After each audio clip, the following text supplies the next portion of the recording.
The first thing I felt was the cold. The tile beneath me was like ice, unforgiving and sharp against my cheek. The second thing was pain. A searing, white-hot pain that pulsed through my ribs every time I tried to breathe. It felt like my lungs were refusing to work, like my own body was betraying me. And then came the third thing, her voice. Low, urgent, and terrifyingly calm. Muffled by the door, but sharp enough to cut straight through my haze of pain. Keep quiet.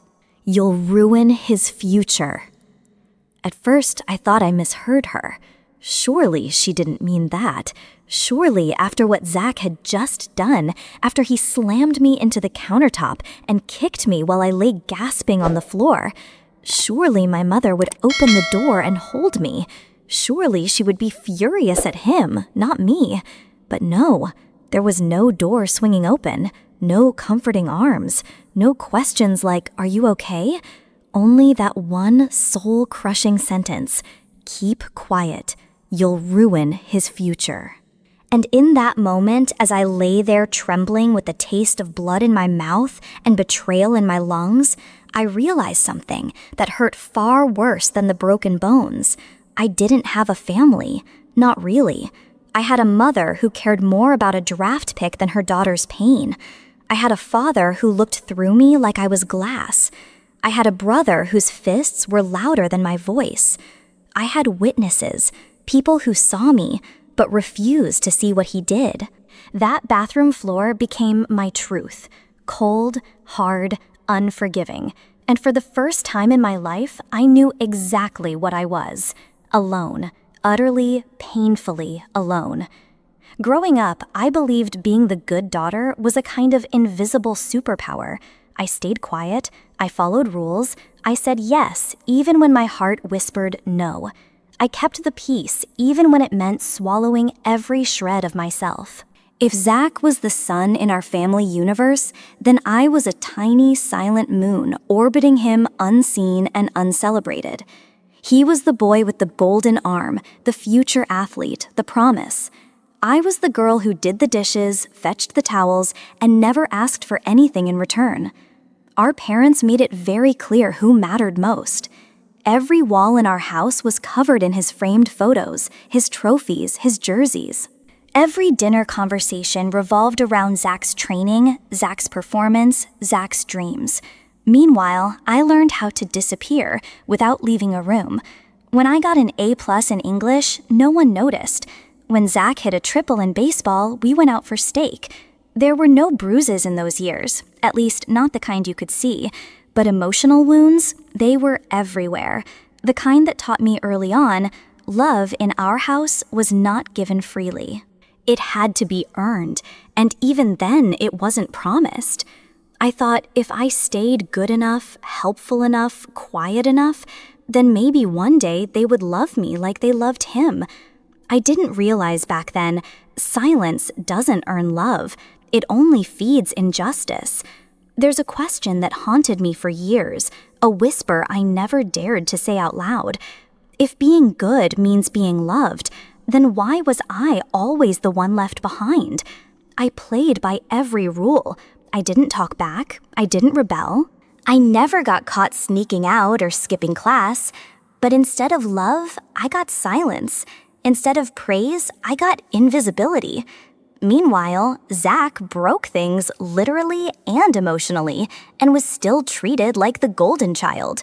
He could fail a class and Dad would call it just stress. He could yell at Mom and she'd still fix his protein shakes an hour later. He could mess up, lash out, slam doors, and still be forgiven by dinner.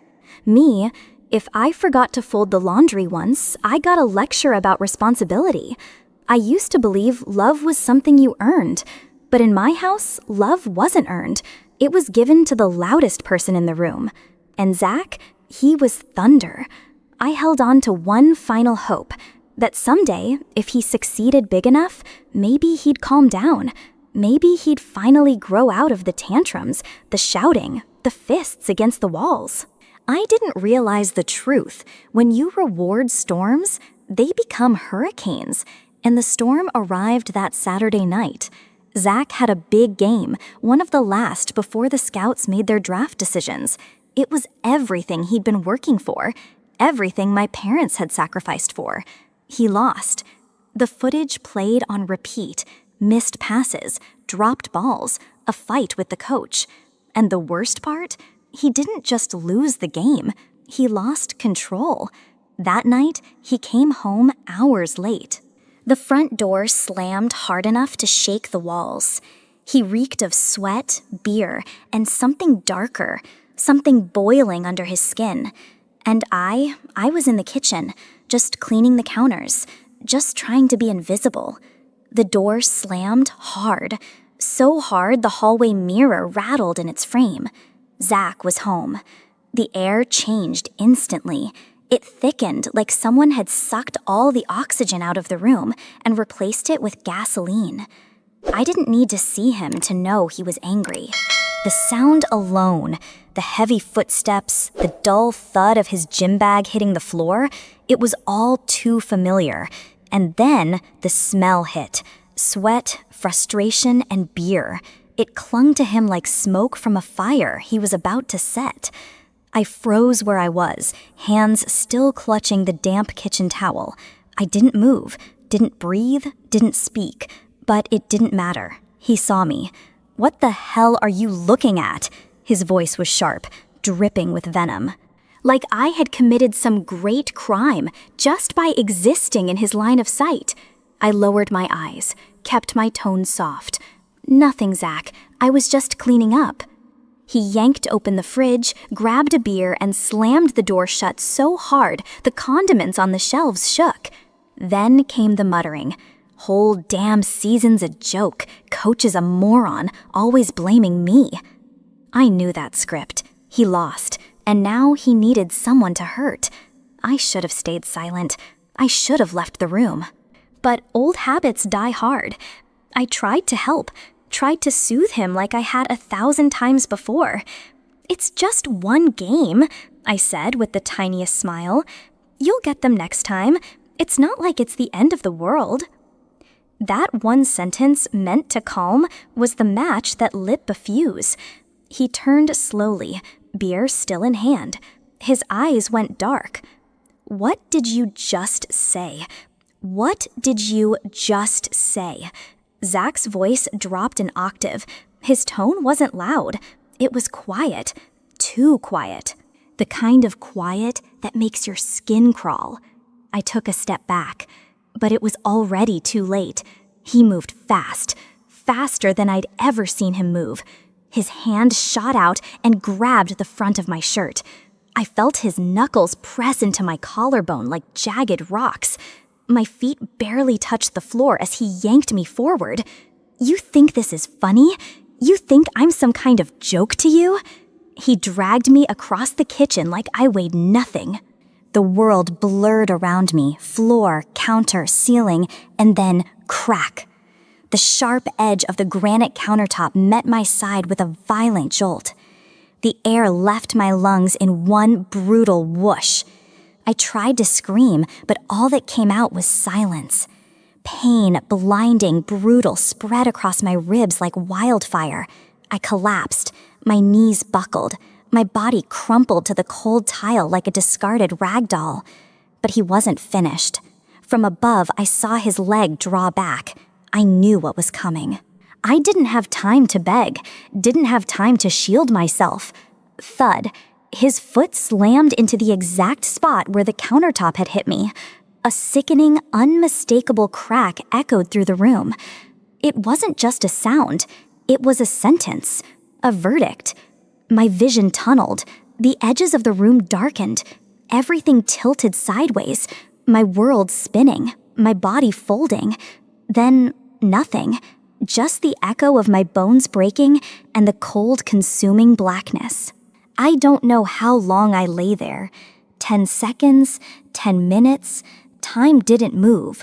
Only the pain did. When I finally opened my eyes, the kitchen light felt like a spotlight, and the cold tile under my face was slick with tears. I hadn't even realized I cried. I couldn't move. Every breath stabbed me. Every heartbeat rattled my ribs.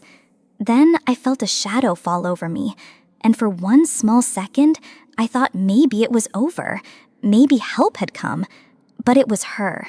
My mother knelt beside me. Her hands didn't touch me. Her eyes didn't look into mine. She wasn't checking if I was alive. She was checking if he was still safe.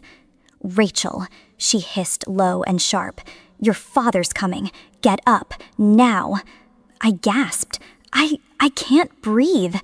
Her eyes finally met mine, but there was no softness there, only panic, not for me, but for Zach. "You tripped," she whispered. "You hear me? You tripped and hit the counter." I shook my head. Tears welled again. He kicked me. "He's under a lot of pressure," she snapped. "He didn't mean to. Don't ruin his future over a stupid accident." A stupid accident. That's what I was to her now. A broken thing, an inconvenience, a threat to her son's career. And in that moment, I wasn't her daughter. I was just collateral damage. Every instinct screamed at me to fight, but my body wouldn't listen. So I did the only thing I could. I crawled, inch by inch, dragging myself across the floor, my side on fire, my breath shallow and broken. I reached the bathroom, slammed the door shut, and locked it with shaking fingers. The mirror showed me a version of myself I didn't recognize, bloody, bruised, and utterly alone. And through the thin door, I heard them. My father's low, rumbling voice, my mother's frantic whispers, Zach's heavy footsteps, walking away. No one knocked, no one checked, no one said my name. Only one sentence passed through the silence, soft, final, like a knife. "Just stay quiet. Don't ruin this for him." And that silence, it wasn't peace. It was a prison. He didn't say a word when I got in the car. Not, "Are you okay?" Not, "What happened?" Not even, "Where does it hurt?" My father just stared straight ahead, hands gripping the wheel, jaw locked, eyes like stone. We drove in silence, the kind that suffocates, the kind that presses against your chest harder than a seatbelt. After a few miles, he spoke. Just one sentence, flat, emotionless, like a command issued from a soldier to a subordinate. "You fell down the stairs. Got it?" I didn't respond. "That's what you're going to tell them. Don't make your mother more upset. Zach's already on edge." I looked out the window, watched the trees blur into one endless green smear. I wanted to scream. I wanted to roll down the window and jump. But I did nothing, said nothing, because somewhere deep inside me, I still wanted to belong, even if it meant lying, even if it meant betraying my own body. When we arrived at the urgent care clinic, the fluorescent lights made my headache worse. The waiting room smelled like antiseptic and sadness. A nurse took my vitals and led me to the exam room. She asked what happened, and without thinking, without blinking, I lied. I fell down the stairs. The words came out easy, too easy, like muscle memory, like I had rehearsed them in a nightmare. The nurse nodded, but her eyes lingered on my bruises a second too long. And for the first time that day, I felt the first crack in the lie. The door opened gently. A woman stepped in, tall, calm, early 40s maybe. Her hair was tied back, her coat crisp white. But it wasn't her appearance that caught me. It was her eyes.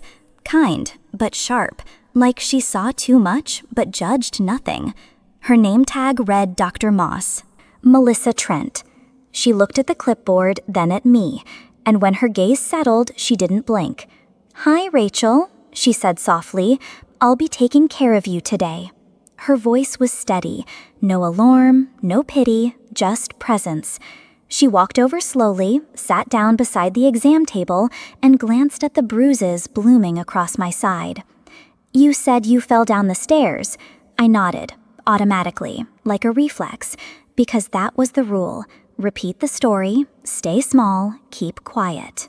She didn't challenge me, not right away. She pressed gently on my ribs, her fingers precise, clinical. and I gasped, not just from pain, but from how exposed I felt.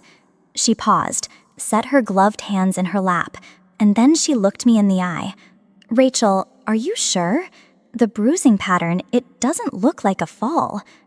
That sentence, it shattered something in me, not because it was loud, but because it was true. No one had ever questioned the lies I'd told to survive. No one had ever paused long enough to see through them, but this stranger did. Not with accusation, but with quiet, piercing compassion. And in that silence, my whole world trembled. The X-ray clicked into place on the light board. A cold white glow lit up the room, and there they were, my ribs, staring back at me, broken, fractured, split in places where bones were never meant to break. Dr. Trent didn't speak at first. She let the image say it all, one line, then another. A jagged crack cutting through the film like a lightning bolt. I stared at it, my lips trembling, and for the first time, I couldn't keep it in. The tears came fast, hot, raw, ugly. The kind of tears that don't come from pain, but from recognition. From seeing, finally, proof that you're not crazy, that it did happen, that you didn't imagine it.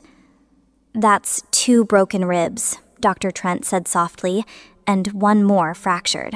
She gently turned and began taking photos of my side with a medical camera. Her hands were calm, steady, and then she turned back to me, no clipboard, no gloves, just a woman with fire in her eyes. "Rachel, I'm going to ask you this once more. Did someone do this to you?" I opened my mouth, but nothing came out, because the answer was there, in the film, in the bruises, in the way I flinched at kindness. My whole life had been built around keeping quiet, being small, being good. And yet here was someone, a stranger, who looked at my silence and saw it not as obedience, but as a wound. And in that moment, everything broke. "It was my brother," I whispered. She nodded, not in shock, but in understanding. I panicked. "Please," I cried, "don't tell anyone. It'll ruin everything. His career, my family." She reached out and gently stopped me. "Rachel," she said firmly, "I'm a doctor. I am legally required to report abuse. I don't get to stay silent." And just like that, the silence wasn't mine to carry alone anymore. I didn't say anything else, just sat there, shaking, arms wrapped around myself like they were the only thing holding me together. My mind raced. If they find out, if this goes public, Zach's career will be over. My parents will never forgive me. I imagined the news spreading, the phone calls, the whispers, the look in my father's eyes. The way my mother's voice would crack, not in fear for me, but in disgust that I ruined everything. I wasn't afraid of what Zach might do next. I was afraid of what I might lose, of what I'd already lost the second I said the truth out loud. If I just take it back, if I just say I made it up. But it was too late. Dr. Trent had already picked up the phone. Her voice was calm, controlled, professional. She spoke to someone at CPS, then the police. She gave them the facts. The injuries, the photos, the X-ray. There was no drama, no tears, no permission, just process, just duty. I wanted to scream, to beg her to stop. But deep down, I knew this wasn't just her decision anymore. It was the truth, and the truth doesn't wait for permission. That day, my life split in half, before and after the call. Before, silent, obedient, invisible. After, I didn't know yet, but I could feel it. Everything was about to change. The moment we pulled into the driveway, I knew something had changed. There was a police car parked out front. Lights off, windows rolled up. Still, it radiated authority like a silent monument to what couldn't be buried anymore. My father's hands tightened on the steering wheel. "Stay in the car," he muttered through gritted teeth, but I was already reaching for the door handle. Inside the house, the air was different, stiff, cold. Like the house itself knew something had cracked beyond repair. Zach was in the living room, arms crossed, jaw tight. A police officer stood near him, calm but alert. They didn't come in with sirens. There were no handcuffs. Not yet. But it was clear Zach was being questioned. My mother stood behind him, arms wrapped around herself like a grieving widow. But she wasn't crying for me. Her eyes found mine, and in them I didn't see fear or concern or even confusion. I saw rage. "What did you do?" she snapped. "What did you say?" I opened my mouth, but she cut me off. "You just destroyed this family. Do you get that? You broke us." I didn't respond. I didn't need to. The bruises on my body were still blooming. My father stepped forward. His face was a stone mask, his voice low and poisonous. "I told you to keep your mouth shut. You just ended your brother's life. I hope you're happy." No one asked if I was okay. No one said they were sorry. No one cared that I had been lying on the floor, broken and bleeding. To them, I wasn't a daughter. I was a traitor. And the cost of speaking the truth was losing the only home I'd ever known. I didn't yell. I didn't argue. I didn't defend myself. I just walked past them, past my father's rage, past my mother's accusations, past Zach, still seated, still pretending like he was the victim. I walked down the hallway, up the stairs, into the room that hadn't felt like mine in years. And I packed. Not frantically, not fearfully, just deliberately, like I had made peace with a quiet war. I didn't take much, just what I needed. Clothes, my worn journal, a photo of me at age 6 before I knew what silence cost. Their voices echoed downstairs, screaming, blaming, drowning each other out. But for once, none of it touched me. I zipped the suitcase, stood at the doorway, and looked back at the room one last time. "I don't know where I'm going," I whispered to myself, "but I know I can't stay here." I walked out the front door. No one tried to stop me. Not one of them followed. And that silence, it didn't hurt this time. It was permission. I didn't have a plan, no savings, no real support system. Just a bruised body, a broken heart, and a tiny, stubborn ember that refused to die. So I found my phone and I dialed. National Domestic Violence Hotline. Ring. Ring. Hope didn't roar. It whispered. But for the first time in my life, I listened. The apartment was tiny, barely bigger than my childhood bedroom. It smelled like dust and cheap paint. The walls were blank. The floor creaked, the heater groaned, but it was mine. No yelling, no footsteps stomping upstairs, no fists slamming on countertops, just silence. And for the first time in years, that silence didn't scare me. There was no couch, no television, just a mattress on the floor, a chipped coffee mug, and a small lamp that flickered when the heat kicked in. But I could sleep, I could breathe. I could lock the door and know no one would demand I change my story. I was alone, but I was safe. That first night, I lay awake staring at the ceiling, my body aching, but my soul slowly unfolding. In the morning, I unpacked my bag, just a few things, a toothbrush, a change of clothes, and that old photo, me, age 6, in a red sweater, gap-toothed, grinning so big it barely fit my face. I found a small nail in the wall and hung it there. No frame, no glass, just the photo. It was the first thing I had hung on a wall in years, a reminder of who I used to be and who I still had the chance to become. I met Sarah through a referral from the Shelter Network. She was a pro bono attorney specializing in domestic violence cases, and she didn't waste time sugarcoating anything. "You've been silenced long enough," she said. "It's time someone spoke for you until you're ready to speak for yourself." She wore no-nonsense suits and red lipstick that didn't smudge. She took notes like a machine, but looked at me like a person. Sarah filed the lawsuit within a week. Medical expenses, emotional distress, punitive damages.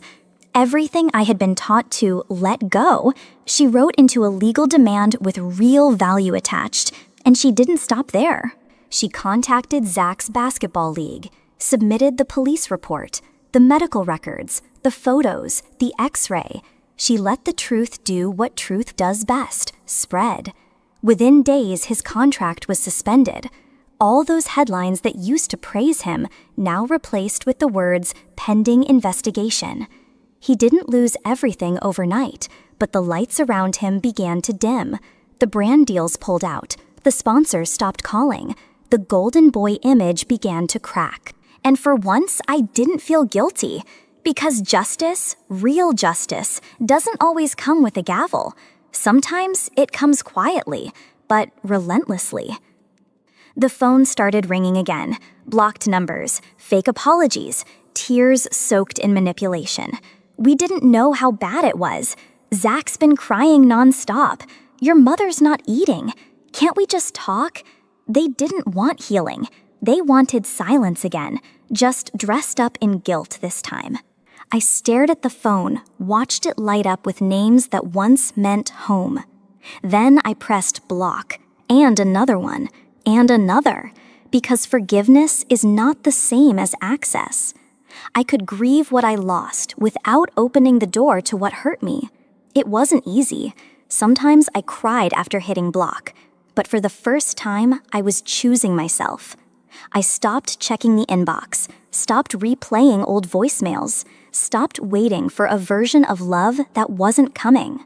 This, I whispered to myself, is what healing sounds like. Silence that I chose. That week, I sat at a borrowed desk typing until 3 a.m., pouring my story, my pain, my purpose into a funding proposal, a nonprofit for girls like me who had been told to shut up, stay quiet, and protect their abusers.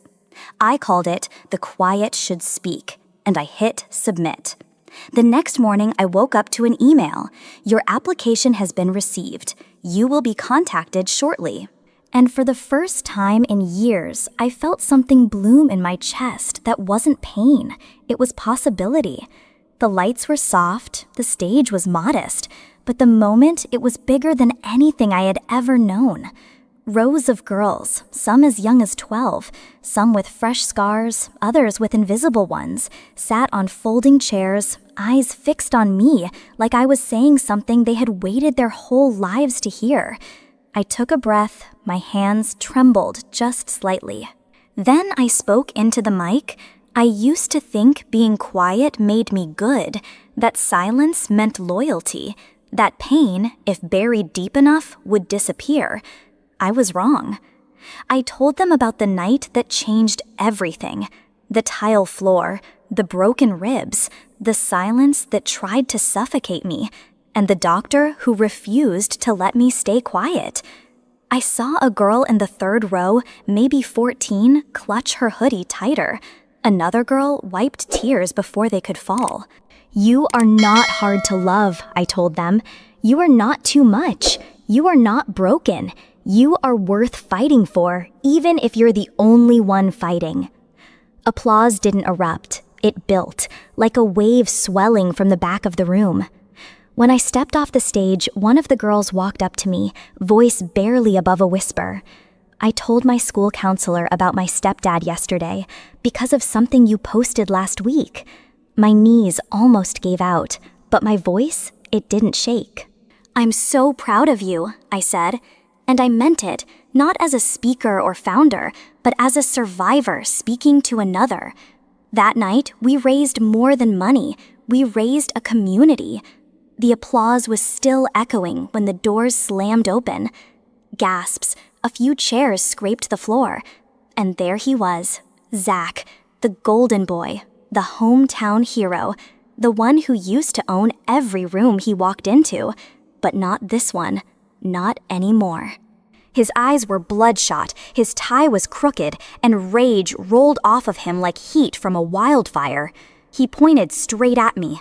You ruined me. I lost my career. I lost everything because of your little sob story. The room froze. The girls, the counselors, the donors all turned to look at him. then at me. But I didn't flinch, not this time. I stepped forward, took the mic again, and met his eyes without fear, without apology. "This," I said, "is the man who broke my ribs." I turned slightly, voice steady. "And this is the family that begged me to lie about it," gasps again. A silence so heavy it felt like gravity had doubled. Zach opened his mouth, but the security guard was already walking toward him.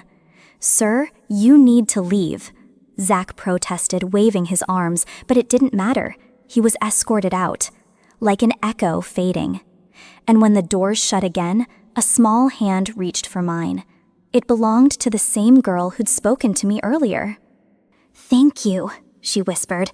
And for once, I didn't feel small. I felt seen. I didn't raise my voice. I didn't cry. I didn't scream. I didn't beg for anyone to believe me. I simply walked each step, quiet but undeniable, to the center of the room. I took the mic again, held it firmly, and looked straight ahead.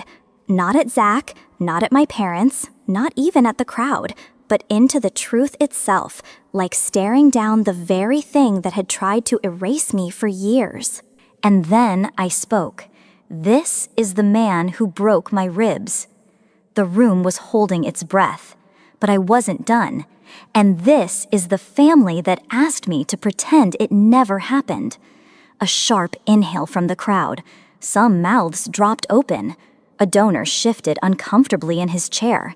But I stood tall, not with vengeance, not with hate, but with clarity. Zach yelled something behind me. I didn't turn. I didn't need to. The sound of footsteps approached. Security. "Sir, this isn't your stage," Zach resisted. For a moment, I could hear him begging. "You don't understand. She's twisting it. She's making me the villain." But it didn't matter anymore. The doors opened again, and this time, they closed behind him. I never turned around, never looked back. Instead, I took a deep breath, let the silence settle, and smiled. Because truth doesn't scream, it stands. People kept asking me, "Did your parents ever apologize? Did Zach ever show remorse?" And I always smiled, not because it was funny, but because I finally understood something that used to torment me. I don't need an apology to heal. I don't need them to say sorry. I don't need them to see me, believe me, or even love me. Because healing didn't come from them. It came from the silence they left behind, and what I chose to build in that silence. A studio, a safe space. A movement for girls like me. Now, when I walk into a room, I don't shrink anymore. I take up space, and I speak. "You're not broken," I tell the girls. "You were never broken. Someone tried to bury you, but you're still here." That's more powerful than any apology could ever be. I don't talk to my parents. I don't check on Zach. I don't wait for redemption. Because this life I built from ruins is already enough. And most days now, I smile for real. Because I didn't just survive them. I outgrew them. People think the victory was in the headlines. That moment when the league suspended Zach, when he lost sponsors, contracts, appearances, when his future unraveled on paper. But that wasn't the win. That was noise, temporary, outside of me. The real victory, it was the first night I slept through until morning without flinching at the sound of a door closing. It was opening my phone and not bracing for manipulation. It was hanging a painting on the wall and calling the place mine. It was finally hearing my own voice loud, clear, and not interrupted. It was walking into a courtroom and not feeling like I was the one on trial. It was watching other girls speak out because I did it first. It was choosing peace without apology. Zach lost a contract, but I found my soul, and that's a win no one can take from me. If you're watching this right now and you've been told to stay quiet, that your pain will ruin someone else's life, that it's not that bad, that you're overreacting, I want you to hear me. This is your sign. This is your sign to speak, to scream, to write, to whisper to someone you trust. This is your permission to tell the truth without guilt. You don't owe silence to anyone who hurt you. You don't owe loyalty to people who protect the abuser more than they protect you. You are not alone, and you are not wrong for wanting to be free. If they ever said, "Don't tell anyone," then telling is exactly what sets you free. So here's me telling you, you matter, your story matters, and it deserves to be heard, even if your voice shakes, even if it starts as a whisper. Let it out. You don't have to wait for permission anymore. In life, silence can sometimes feel like the safest refuge, especially when speaking out means risking everything you hold dear. But true healing, true freedom, begins the moment you choose to break that silence. You don't need anyone's permission to protect yourself, to seek justice, or to reclaim your voice. Remember, your worth is not defined by others' denial or approval. It's built by your courage to stand tall in your truth. Be brave, be heard, and never settle for living in the shadows of fear or shame. If this story touched your heart, please like, share, and subscribe to Athena Stories, a place where voices once silenced find strength and hope. Join our community and be part of a movement that empowers, uplifts, and inspires. Hit the subscribe button now and never miss a story that might just change your life. Because your voice matters, and here you're never alone.